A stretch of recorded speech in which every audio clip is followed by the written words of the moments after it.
یہ دو باتیں ہیں محترم. ایک ہے آپ کا سوال کہ اسمگلنگ کرنا جائز ہے. میں جواب دوں گا کہ نہیں، اسمگلنگ کرنا جائز نہیں ہے. وجہ 4 وجوہات. پہلی وجہ، آپ قانون کی مخالفت کر رہے ہیں.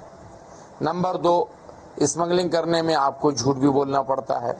نمبر 3، آپ کو رشوت بھی دینی پڑتی ہے. نمبر 4، دھوکہ دینا بھی ہوتا ہے.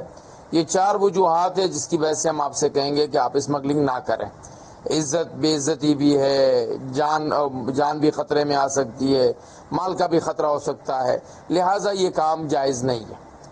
آپ یہ کہیں گے کہ جی اگر اسمگلنگ کر بھی لی اور یہ چاروں گناہ اپنے سر لے بھی لیے تو کیا ڈیزل یا پیٹرول اسمگلنگ کر کے لانے والا، کپڑا اسمگلنگ کر کے لانے والا، اس کی آمدنی حلال ہے؟ تو ہم کہیں گے جی ہاں، آمدنی تو حلال ہے، اس لیے کہ ڈیزل، پیٹرول، کپڑا وغیرہ یہ چیزیں فی نفسی حرام چیز نہیں ہے.